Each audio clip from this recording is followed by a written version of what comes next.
A life traded for a beast of burden, a destiny carved by desperation, and the unforgiving dust of the frontier. She was sold, a woman bound by the brutal arithmetic of survival, given to a stranger for the sake of a single, magnificent horse. But the true price of her freedom, the weight of the secret her new husband carried, was yet to be tallied.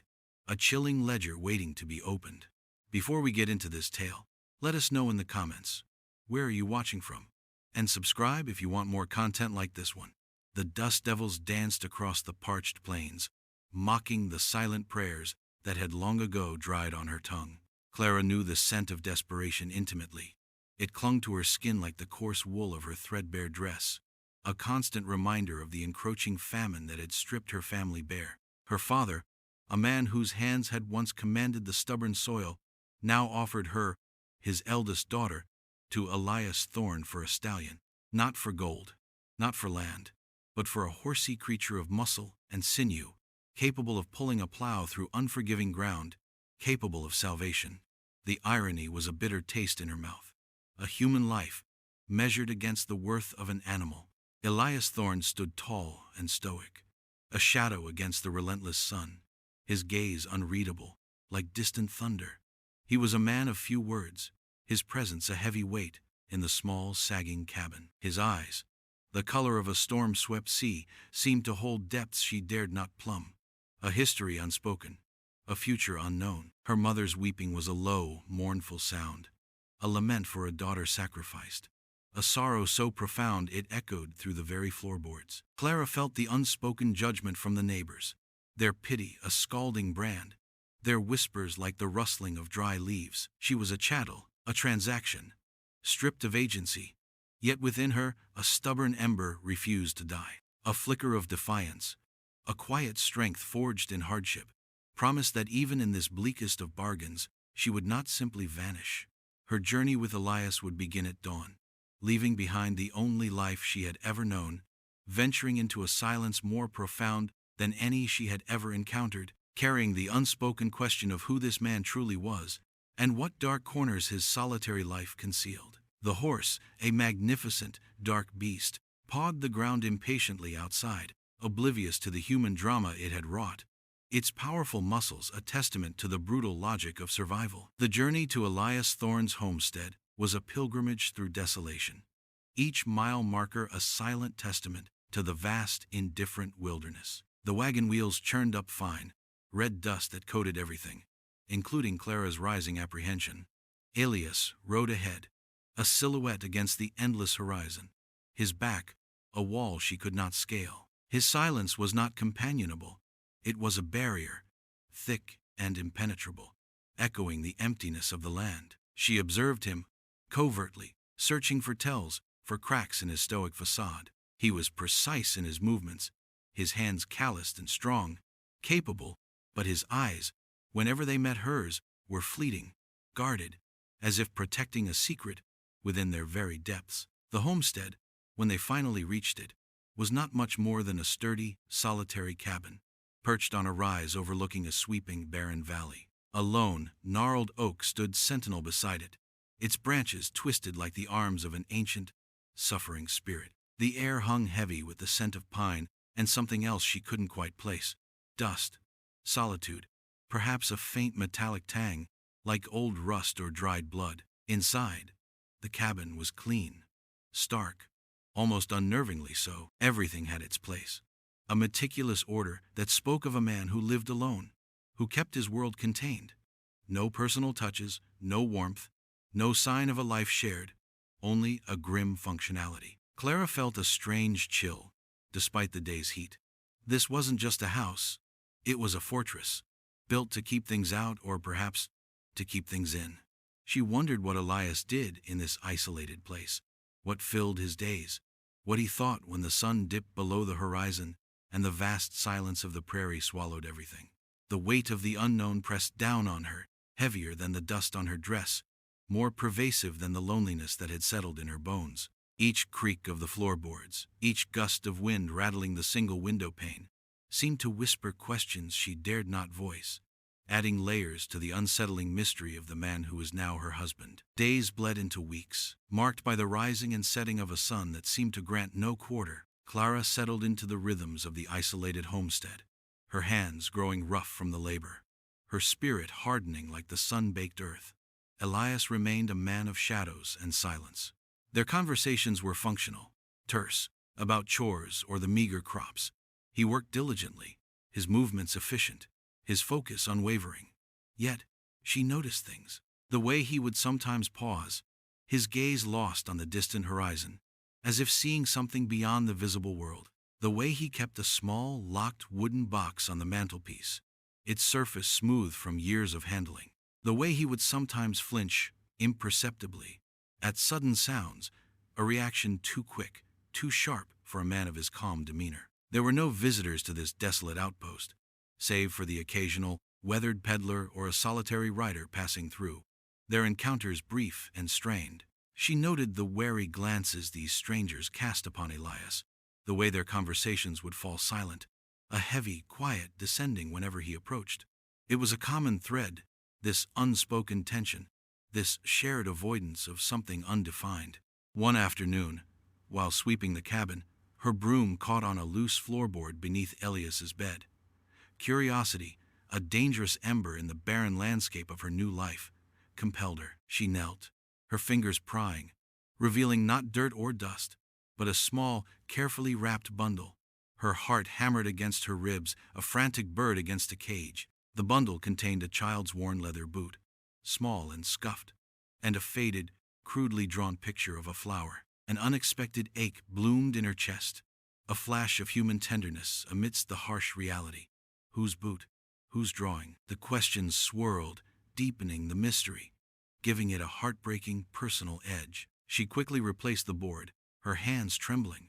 The discovery, a silent scream in the quiet cabin, drawing her deeper into the labyrinth of Elias Thorne's guarded life, a life woven with threads of sorrow and secrets she now knew existed beyond the confines of his stoic exterior. The discovery beneath the floorboard festered in Clara's mind, a constant, low thrum beneath the surface of her daily tasks. The child's boot, the faded drawing, they spoke of a tenderness that belied Elias's gruff exterior, a hidden life that felt both ancient and agonizingly fresh. She began to see him through this new lens, searching for echoes of a past she could not yet comprehend. His sudden silences, once merely aloof, now seemed laden with unspoken grief.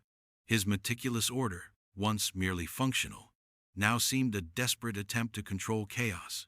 One evening, as the last embers of the sunset bled across the sky, painting the prairie in hues of bruised purple and bleeding orange, Clara recalled a conversation from her own past, a memory that now seemed chillingly prescient. Her mother, her face etched with worry, had once whispered of a family, not far from their settlement, who had suffered a terrible loss years ago. A small boy, vanished without a trace, and a father consumed by a grief so profound it had driven him into self-imposed exile. The details had been vague, shrouded in the hush of fear and superstition, but the image of the distraught father, a man described as once gentle, now broken and withdrawn, lingered. She had dismissed it then as a cautionary tale, a frontier legend. But now, the pieces began to shift, to click into place with an unsettling precision. The man's name, if she remembered correctly, was never spoken above a whisper, but the description tall, silent, with eyes that held the weight of a dying star. It was Elias. The realization hit her with the force of a physical blow, a cold dread seeping into her bones. Could it be?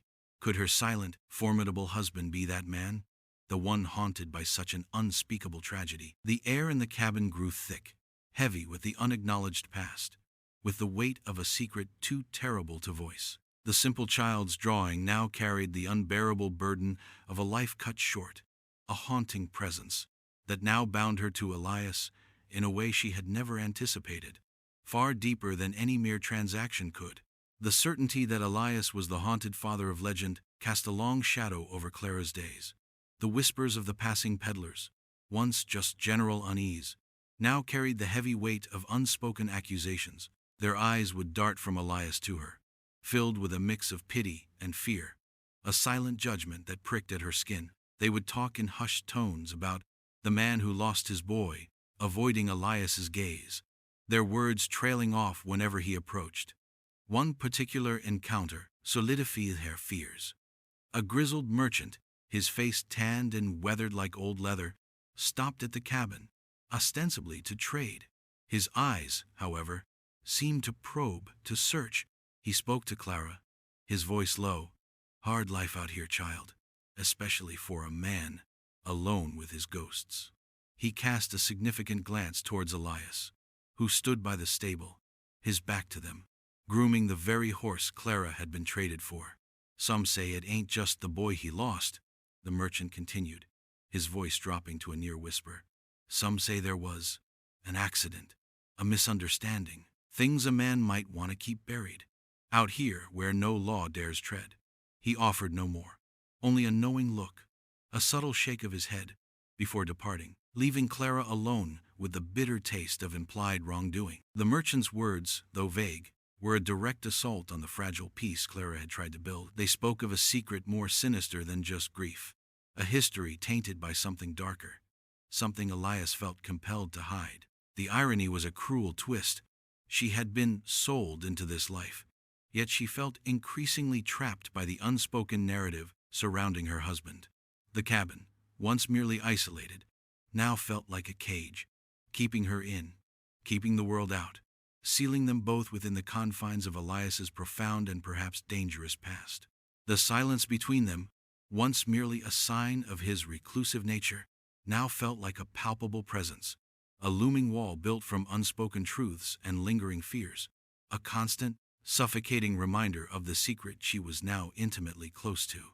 Despite the chilling implications of the merchant's words, a subtle shift began in Clara. Fear still coiled in her gut, but it was now laced with a strange, unwilling empathy. She started to observe Elias not just as a silent enigma, but as a man burdened, perhaps even broken. One afternoon, while he was mending a fence, she saw him stumble, his hand instinctively going to his side, a fleeting grimace crossing his face before he quickly masked it. It was a momentary weakness, a glimpse of vulnerability she hadn't seen before.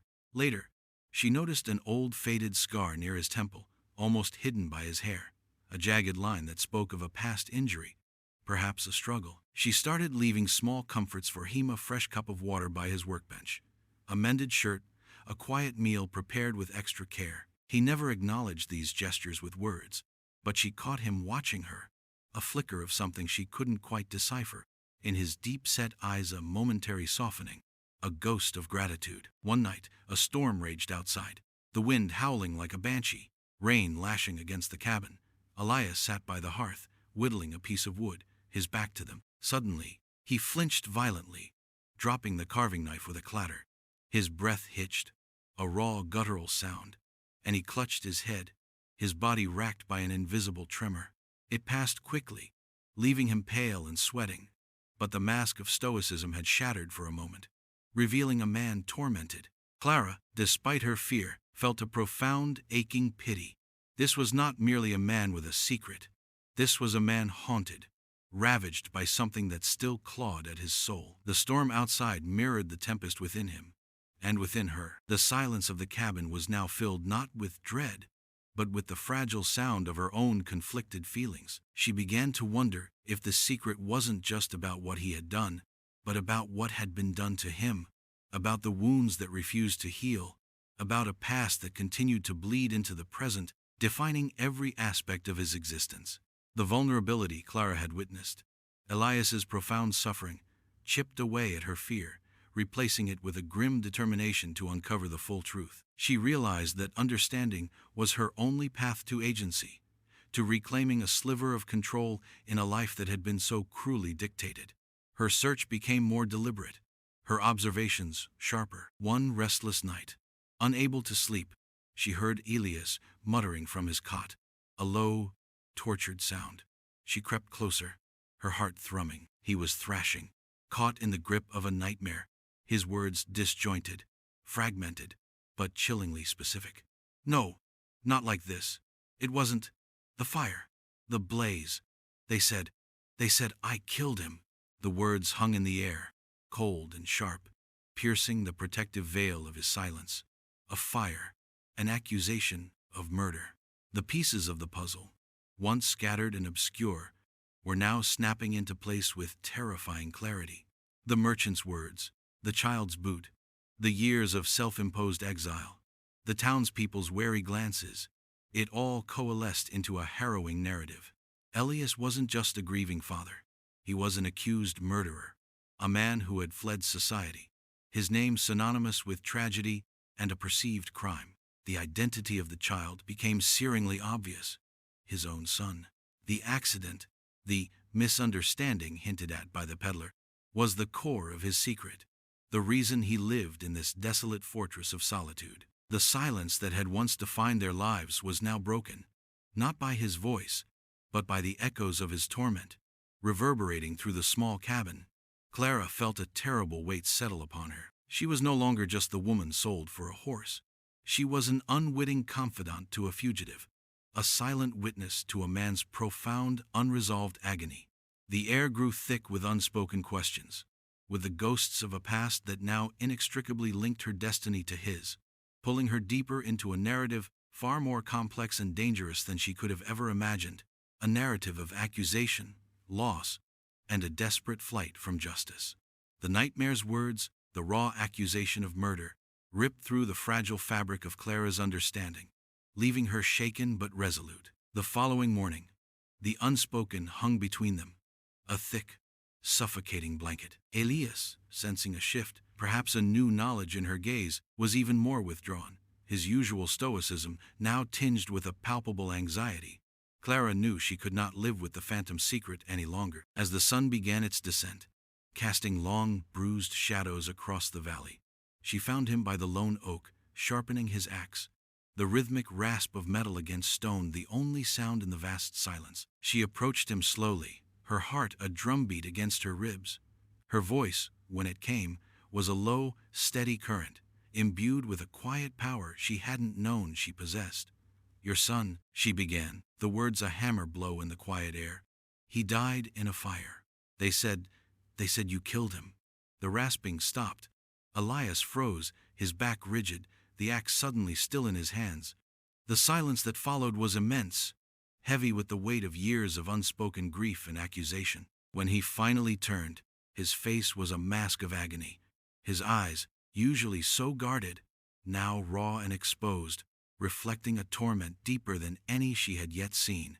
He didn't deny it. Instead, his voice, when it finally broke, was a guttural rasp, filled with a despair that tore at her. He was so small, just 5 years old. A spark, a flash. I tried. God help me. I tried to save him. His words were fragmented, choked, painting a horrific picture of a frantic, futile struggle against devouring flames, an inferno that had consumed not just his child, but his very soul. He had been away, just moments, fetching water, and returned to a blaze. The neighbors, seeing him emerge from the burning cabin, distraught and empty-handed, had instantly turned suspicion into condemnation, fueled by fear and gossip, transforming his unbearable loss into a public lynching. He confessed not of guilt, but of overwhelming failure, of the unbearable burden of blame. The scene was not of confrontation, but a shared moment of raw human anguish, the confession not forced, but an agonizing surrender to a truth he had carried alone for too long. The setting sun cast long, distorted shadows, making the world seem to buckle under the weight of such a terrible, unjust fate. The raw confession hung in the air, a devastating testament to a life irrevocably shattered by tragedy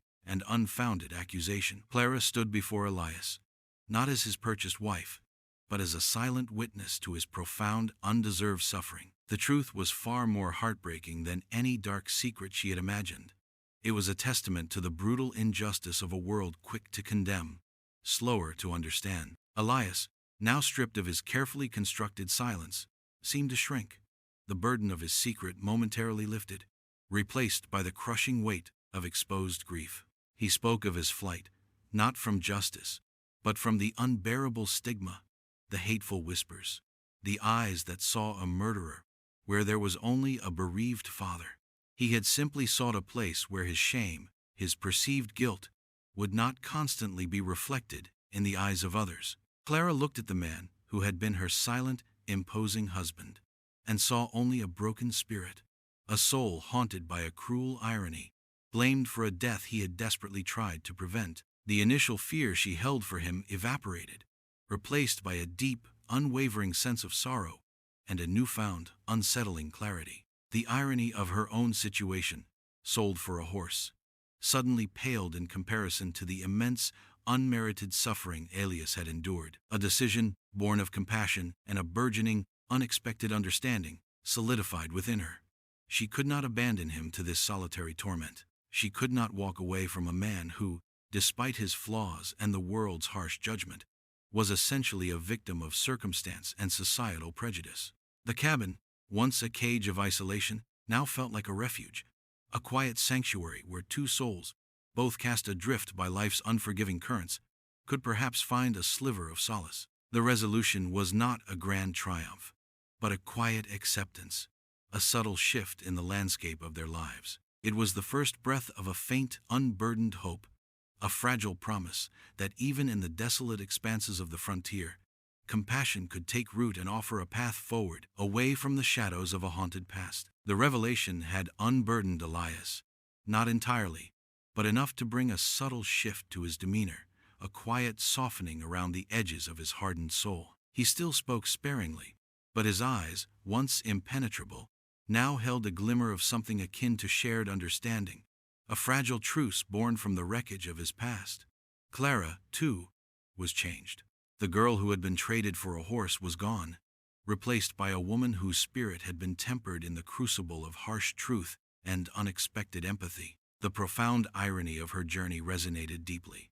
She had been given up as property, only to discover a shared humanity with the man who owned her, a bond forged not by transaction, but by the crucible of shared suffering. The vast, empty landscape surrounding their cabin, once a symbol of her isolation, now seemed less menacing, almost comforting in its stark honesty. It was a place where one could truly rebuild, away from the judging eyes of a society that had branded Elias. They continued their arduous life, the rhythm of their days marked by labor and the quiet, evolving dialogue of two people forging a new existence out of the remnants of shattered dreams. Elias would sometimes look at the old, gnarled oak by the cabin, a silent sentinel that had witnessed his deepest despair, and Clara would see a flicker of memory in his eyes, but it was no longer solely one of torment. There was a quiet resolve there, a recognition that, while the past could never truly be erased, it did not have to define every future moment. The child's boot and drawing remained hidden, but their memory no longer carried the sting of a dark secret, but the somber weight of an innocent life lost, a tragic reminder of the world's unfairness, but also a testament to resilience. Their story was not one of romantic love, but of a deeper, more enduring connection born from shared burdens and the quiet dignity of survival. The future was not promised, the path ahead uncertain, but in the desolate quiet of the prairie, a new kind of horizon was unfurling, not one of endless emptiness, but of quiet, steadfast hope, a testament to the indomitable spirit of a woman who had traded a life for a horse only to find a profound and unexpected truth within the heart of a broken man.